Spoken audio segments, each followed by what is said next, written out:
out in the woods for a quick cup of tea and a bit of food. You have the fire lay, it's like a lean-to fire already. But here's a fantastic piece of timber. Just Cora. Hold on, we'll put Cora up for an old bird's eye view. And we're going to leave her there for a minute. And a tea bag, because it's so light. And fair enough,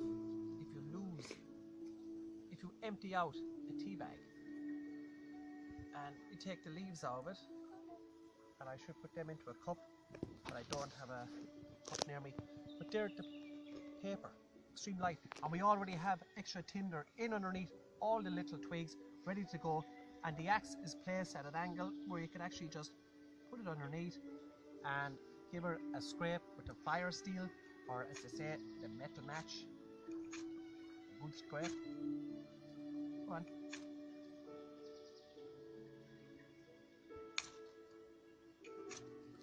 Now, and we'll get that in underneath. And then you get up. Get up. And that will run into the tinder, as you can see, which is already happening.